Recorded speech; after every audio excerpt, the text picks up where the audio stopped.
7 de la mañana con 32 minutos y empezamos ya nuestra etapa de entrevistas en Élite Noticias. Nos acompaña el economista Erwin Ronquillo, secretario técnico de Ecuador Crece Sin Desnutrición Infantil. Buenos días, economista. En primer lugar, ¿cuál es la misión de esta Secretaría Técnica? Muy buenos días. Primero que nada, muchísimas gracias por el espacio.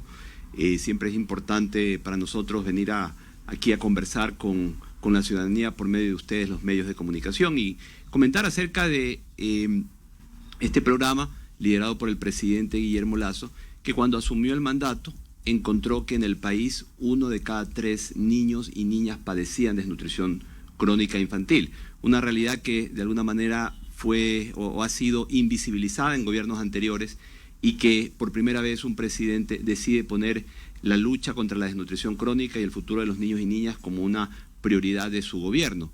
Y es así que desde el primer día, por ejemplo, él ya tomó algunas acciones. La primera fue transformar una secretaría que ya existía, que era la Secretaría Técnica Plan Toda una Vida, en lo que hoy es la Secretaría Técnica Ecuador Crece Sin Desnutrición Infantil, con el propósito de coordinar la política pública de combate a la desnutrición crónica infantil. Esa es la función principal de esta secretaría. Y adicionalmente el presidente hizo 3 cosas. Primero, definió una hoja de ruta, un plan estratégico intersectorial para los próximos años. Adicionalmente, fijó una meta de reducir en 6 puntos porcentuales la desnutrición crónica infantil en el país, que según los datos del año 2018 estaba en el 27.12% para niños y niñas menores de 2 años. Y adicionalmente dio un presupuesto, asignó un presupuesto para el año 2022 de cerca de $300 millones, que incluso ahora para el año 2023, en la proforma presupuestaria, el presidente planteó aumentarlo a $365 millones. Y el terminal, justamente el 2022, ¿cuáles son los resultados obtenidos? Bueno, lo más importante es que lo que estamos encontrando en territorio. Nosotros estamos haciendo visitas, estoy visitando personalmente como, secretario de esta secretaría, estoy visitando el territorio y estamos constatando que le estamos comenzando a cambiar la vida a miles de niños y niñas. Dentro de las acciones que emprendimos este año, hicimos una identificación de cerca de 263.000 beneficiarios a nivel nacional. Esto lo hicimos con brigadas universitarias que salieron a recorrer 728 parroquias en 195 cantones de las 23 provincias de Ecuador continental. Ahí hicimos una identificación de cerca de 263.000 niños y niñas, madres en estado de gestación, que anteriormente no habían estado siendo atendidas, y que el propósito de esta identificación es poder incorporarlas al programa y asegurarnos que reciban las atenciones de salud y de protección social. Pero ¿cómo un poco tratar de bajar los números? Importantísimo, economista, sobre todo cuando la gente piensa que hablar de desnutrición infantil es quizás solamente darle un alimento a una persona, a un niño, a una familia, cuando va mucho más allá. Mancomunadamente con la desnutrición infantil hay que hablar también de acceso a agua potable, de un buen sistema de alcantarillado, otras cosas que también inciden y muchísimo para bajar los niveles de desnutrición infantil. En base a eso, ¿cómo van las acciones del gobierno, quizás con los gobiernos locales, con los GATS, para justamente trabajar conjuntamente? Sí, esto es muy importante porque, como usted bien lo manifiesta, la desnutrición crónica infantil, que muchas veces se malentiende por el nombre desnutrición, lo relacionamos exclusivamente con comida. Ciertamente no es la falta de alimentación la única causa, hay distintas causas en el Ecuador.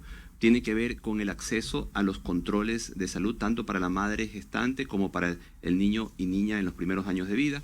Tiene que ver con la lactancia materna, que tiene que ser exclusiva hasta los 6 meses y mantenerse hasta los 2 años de edad. Tiene que ver con el acceso a agua y saneamiento, que es una responsabilidad de los gobiernos autónomos descentralizados. Tiene que ver también con la estimulación temprana y el apego. En nuestro país tenemos altísimas tasas de violencia intrafamiliar que afectan directamente al desarrollo temprano de la infancia. Entonces, justamente por eso, este plan estratégico que el presidente planteó, el presidente Guillermo Lasso, es un plan intersectorial que incorpora, por un lado, a los ministerios de salud, al MIES, el Ministerio de Inclusión Económica y Social, al Ministerio de Educación y a los 221 gobiernos autónomos descentralizados. El trabajo de esta Secretaría es justamente coordinar que esta política pública, primero, que actúen todos los ministerios, todas las funciones del Ejecutivo, y adicionalmente los 221 cantones del país. Y con ellos estamos trabajando desde inicios de este año 2022 en mesas intersectoriales cantonales. Es decir, en cada uno de los 221 cantones, todos los meses nos reunimos en conjunto con el Ministerio de Salud, MIES, Educación, con el Registro Civil, con el Ministerio de Ambiente, Agua y Transición Ecológica, y adicionalmente con el alcalde, alcaldesa o con su representante cantonal, para poder ir haciéndole un seguimiento a las atenciones de salud y de protección social de los niños y niñas de esos cantones. Entonces, hoy por hoy, solo a nivel numérico, hemos tenido ya cerca de 2.200 reuniones o comités intersectoriales en los 221 cantones. En la mayoría lo hemos hecho de manera frecuente cada uno de los meses, y adicionalmente hemos podido establecer un galardón hacia los municipios. Hemos galardonado a 41 municipios en el mes de diciembre, lo hicimos en el 2 de diciembre, le entregamos un galardón a 41 municipios por su compromiso y su participación en esta política pública de reducción de la desnutrición crónica infantil. Mi pregunta casi siempre va dirigida a lo económico, porque a veces tenemos las ganas pero no tenemos el dinero. A veces, y muy pocas veces tenemos el dinero, y cuando hay dinero ya no se tiene ganas.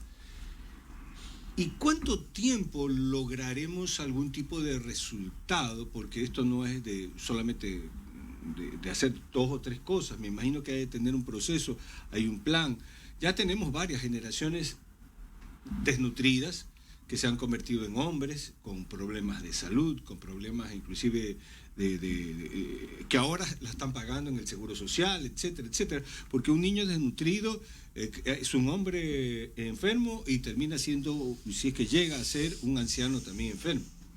Sí, tal vez la mejor noticia que le podemos dar al país es que justamente el presidente primero asignó un presupuesto. Para este año era cerca de $300 millones, y ese presupuesto se ha ido transformando en acciones reales y en resultados reales en territorio.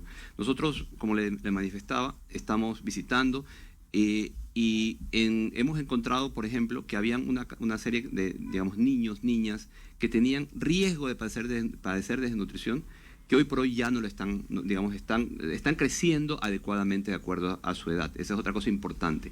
La desnutrición crónica tiene como una característica, se la puede determinar por medio de la talla, no el peso. Muchas veces podemos tener un niño que visiblemente se ve que tiene buen peso, pero podría estar desnutrido con desnutrición crónica si es que no está creciendo de acuerdo a su edad. Entonces, esa es la medición correcta, la talla, y por eso es que es tan importante que nosotros nos enfocamos en aumentar los controles de salud como una de las primeras medidas, porque eso nos va a poder ayudar a 2 cosas. Primero, a prevenir que los niños sufren de desnutrición crónica infantil, y adicionalmente a poder identificar quiénes podrían estar cayendo en desnutrición crónica. Y es así que con este presupuesto que el presidente asignó hemos podido duplicar el número de niños y niñas atendidas versus el año 2021. Duplicarlo. Pasamos de 175.000 niños y niñas menores de 2 años atendidos en el 2021 a 350.000 al día de hoy. Y hemos aumentado en 50% el número de madres gestantes, de madres embarazadas que están siendo atendidas. Hoy son 230.000, el año pasado fueron 160.000.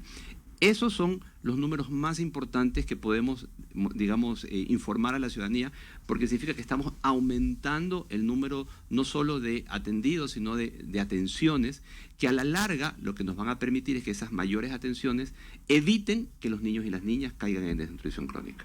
Economista, ¿y cómo ha cambiado un poco el plan del gobierno o lo que ustedes tenían esbozado, tomando en cuenta el número de migrantes que han llegado justamente al país, que también vienen con niños, muchos de ellos de diversas edades, y también mujeres que están embarazadas y que dan a luz acá en el Ecuador? Bueno, por constitución, la constitución manda a que nosotros hagamos las atenciones de manera universal a todos los ecuatorianos y residentes en Ecuador, incluyendo los niños y niñas. Es decir, estamos atendiendo, y personalmente me ha tocado constatarlo cuando visito visito el territorio y encontramos a familias migrantes que están o embarazadas o sea, las mujeres están embarazadas o tienen niños pequeños nacidos en Ecuador, y estamos atendiendo absolutamente a todos. Nosotros no podemos hacer discriminación ni de etnia ni de procedencia, sencillamente nuestra obligación es atenderlos. Y cuando le doy ese dato, por ejemplo, de que estamos atendiendo al doble de madres, no significa que son justamente por los migrantes, pero ahí definitivamente están incluidos las madres migrantes. Y economista, también un poco por ignorancia, yo he escuchado desde mucho tiempo, de muchos años atrás, cuando se decía, cuando veíamos a los niños en las calles con las mamás en situación de calle, que se decía de forma ignorante, porque se ignoraba realmente el trasfondo, se decía, ese niño, mientras tú cuidas al tuyo en tu casa, que no se ensucie, que no sé qué cosa, más enferma, pero el niño que está en la calle, sanito se lo ve.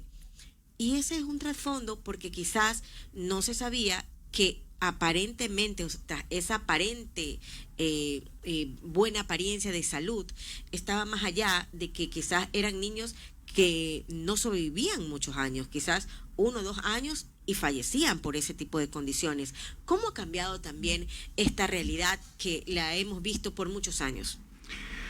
Bueno, usted toca una realidad que pasa, que digamos que trasciende un poquito más allá de la situación del combate a la desnutrición crónica infantil. Sin embargo, efectivamente, cuando, digamos, para poder entender bien el problema, para poder atacar el problema hay que entenderlo bien, ¿no? Y la desnutrición crónica es una afección que adquieren los niños cuando permanentemente o de manera frecuente están perdiendo nutrientes. Por eso decimos que no es un tema exclusivamente de alimentos, porque podríamos tener un niño que se está alimentando, pero si tiene, por ejemplo, continuas enfermedades, continuos procesos diarreicos, problemas respiratorios, ese niño no se va a nutrir adecuadamente, va a ir perdiendo nutrientes. Y por eso es que, digamos, las acciones tienen que estar enfocadas en asegurar las prestaciones de salud, las prestaciones preventivas de salud, los controles, los chequeos. La vacunación pediátrica es otra que me había olvidado de mencionar hace un momento, que el cuadro de vacunación pediátrica tiene como propósito evitar que los niños y las niñas caigan recurrentemente en enfermedades, por ejemplo, diarreicas con la vacuna del rotavirus, o la vacuna del neumococo, que ayuda a que los niños no caigan permanentemente en procesos respiratorios. Entonces, digamos, el cuidado de la salud, el cuidado preventivo, es lo que evita lo que usted bien manifiesta, de que niños que podrían parecer que están sanos, ¿sí?, sencillamente porque los vemos jugando, pero que realmente están, por el hecho de estar permanentemente cayendo en enfermos, están permanentemente perdiendo nutrientes, y eso inevitablemente genera que dejen de crecer, que dejen de crecer, que sean niños que no adquieren la talla de acuerdo a su edad, y esa es la manifestación clara de que están pasando por un proceso de desnutrición crónica. Economista, entonces estamos hablando de que esta secretaría no solamente se preocupa de enseñarle a la gente quizás cómo tienen que atender a los niños para que tengan los nutrientes efectivos, sino también los pone en contacto con los otros servicios que da el gobierno, justamente para que la atención sea integral. O sea, aquí les hablan de alimentación, de los cuidados que tienen que tener, pero a la par también los mandan, por ejemplo,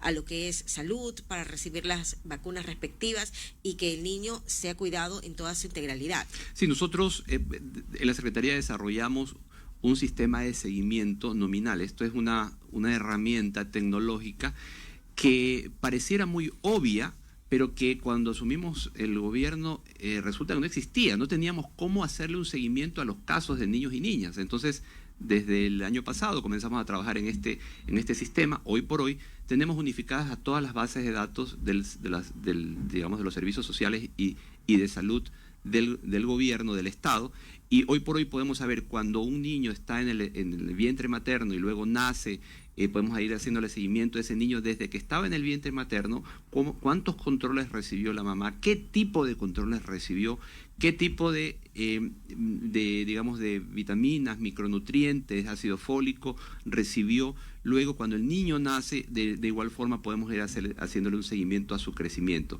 Ese sistema es el que nos permite, por ejemplo, ir luego derivando al niño, dependiendo de su situación, a los distintos programas sociales del gobierno. Primero la salud, pero lo segundo es, por ejemplo, los servicios de protección social.